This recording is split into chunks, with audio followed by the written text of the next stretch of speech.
Vamos falar de um assunto muito sério agora. O doutor Júlio já está aqui comigo para nós começarmos a falar sobre falso emprego. São alguns anúncios, não só em redes sociais, mas também em jornais, revistas, panfletos que você recebe, que te oferecem um emprego que não existe. É isso mesmo, doutor? Seja bem-vindo, querido. Obrigada, doutor, de estar aqui com a gente de novo. Eu que agradeço. Doutor, que história é essa?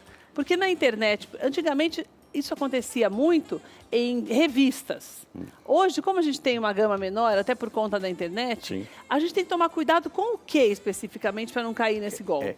Eu costumo brincar, eu falo que o brasileiro tem se utilizado de uma criatividade exacerbada para atividades ilícitas. Impressionante. E dentre as quais essa questão que surgiu recentemente e vem se proliferando por conta das redes sociais, do furor que isso e da disponibilidade de informação que propicia a todos, o que se vê são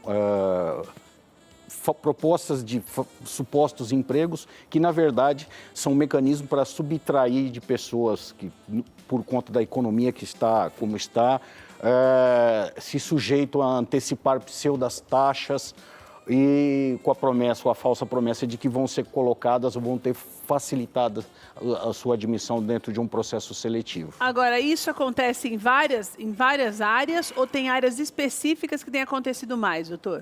Isso ocorre, é recorrente nos mais diversos segmentos da atividade econômica. A gente, no escritório, presenciou em alguns casos, até no segmento de um dos nossos clientes, de que o próprio funcionário que gozava de um cargo de gerência, então ele podia admitir, demitir, ele que encabeçava o processo seletivo, se valendo disso, sem que a diretoria soubesse, começou a dirigir, vamos dizer assim, entre aspas, o processo seletivo e extorquir e pedir vantagem econômica aos candidatos com a promessa de admissão. Mas daí, nesse caso, ele conseguia essa admissão ou não?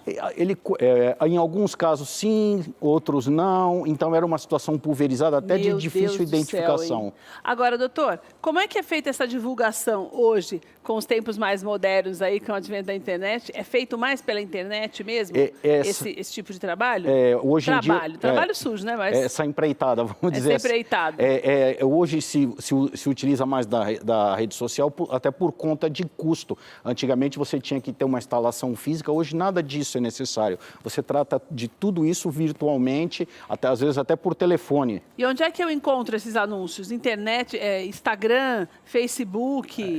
Essa é uma dica que a gente deixa para os nossos clientes. Que eu acho mais importante, porque muitas vezes você tem que prestar atenção no que o doutor Júlio vai falar para você evitar isso, porque tem coisas que são armadilhas quase que imperceptíveis. Sem dúvida, sem dúvida. E a dificuldade e o desespero de se recolocar, às vezes fala mais alto do que se tomar cuidado com esses detalhes. Mas o que a gente indica aos nossos clientes e às pessoas que a gente conhece é de que verifique e consulte com muito cuidado a procedência desse processo seletivo, quem encabeça, se for uma empresa, se ela tem registro no Ministério do Trabalho regular para efetuar esse tipo de trabalho de recrutamento, ou se for direto da empresa, se a empresa, os segmentos de diretoria, de comando, tem plena ciência de como é que está funcionando isso, se existe um compliance para uma eventual denúncia. Então, peraí, doutor, se eu tenho o interesse de buscar um trabalho pela internet,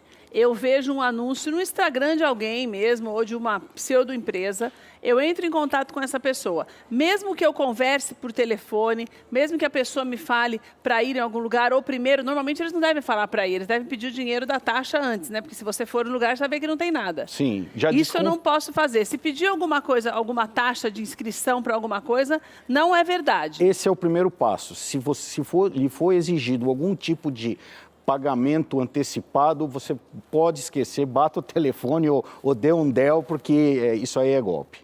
Tem outras modalidades que vão mais a fundo para que tenham uma credibilidade maior, doutor? Então, você tem pseudas agências que já são regularmente constituídas, pelo menos tem essa impressão de existirem formalmente. E o que acontece? Elas lançam desse mesmo subterfúgio. E é uma agência que realmente existe? Existe. E, infelizmente, ainda a gente vê muito esse tipo de golpe. Agora, doutor, se eu vou se eu vou procurar emprego numa agência e a agência fala, olha, você vai preencher e tal, mas eu tenho esse esquema, se você me der, vamos supor, R$1.000, eu consigo que você participe do processo seletivo. Não garanto a contratação, mas você vai mais para frente. Eu procuro quem para denunciar esse povo? Imediatamente agradeço e vá ao Ministério do Trabalho, à Delegacia Regional do Trabalho e efetuar a denúncia dessa empresa. Mesmo que eu não tenha provas, que seja, porque eu fui pego de surpresa, eu fui lá de uma maneira, na melhor das boas intenções, uma empresa que já existe, que é registrada, cadastrada, papapá, daí eu faço como? Porque eu não gravei nada, é a minha palavra contra a deles. Você vai oferecer uma denúncia contra essa instituição junto à Delegacia Regional do Trabalho e isso é fato, a Delegacia Regional do Trabalho vai instaurar um procedimento de investigação, sim, e vai levantar isso daí. E se for uma situação recorrente, isso vai até ser enviado ao Ministério Público do Trabalho para providências aí de âmbito criminal e tudo mais. Então, na verdade, o que a gente não pode deixar é de denunciar, né, doutor? Não, de forma alguma. Porque senão você vira uma andorinha só, não faz verão, não adianta.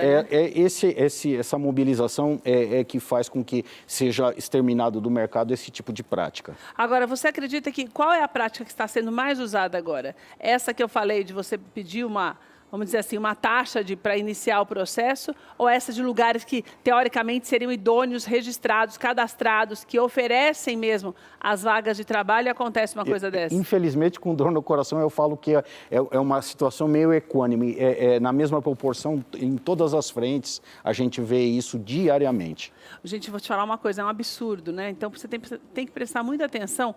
Nesse caso específico, já não é culpa da gente você ir a uma agência e passar por um transtorno como esse. Mas você não pode levar isso como algo que, tudo bem, que eu não vou fazer e pronto. Porque não pode se esquecer que tem muitas pessoas que caem no golpe. E muitas vezes, na maioria, com certeza, por conta do desespero. Sem dúvida. Não é nem a falta de honestidade, porque eu vou passar na frente. É porque você tenta uma facilidade para ter uma possibilidade de trabalho. Se você não passou por isso, você já ouviu a gente, você chega lá amanhã para procurar emprego, descobre isso, o que você faz? Você pega e vai denunciar. Ministério do Trabalho, entra em contato com o Ministério do Trabalho, deve ter telefone certo, né, doutora? Até para denúncia, né? Sim, sem dúvida. No site também, mas denuncie, mesmo que você não tenha provas, a prova é você e a tua sinceridade. Para que isso não se repita, né, doutor? Sem dúvida. Muito importante isso. E agora, nesse final de ano, isso deve aumentar muito por conta dos temporários, né, doutor? Sem dúvida, sem dúvida. Digo isso mais uma vez com pesar, que infelizmente vai ser um tipo de situação comum. Que vai comum, recorrente. Olha, eu vou deixar os contatos do doutor. Se você precisar de ajuda de um profissional para resolver tudo isso para você, se você passou por isso, se você recebeu esse golpe, se você deu dinheiro, daí você vai precisar de ajuda mesmo jurídica. O doutor está disponível para conversar com você e te ajudar. O escritório dele tem um Instagram. No Instagram você vai ter mais informações. FNC Advogados e Consultores, está aqui na tela para você. FNC Advogados e Consultores. Doutor, muito obrigada, viu? Sempre uma alegria ter você aqui com a gente. Obrigado.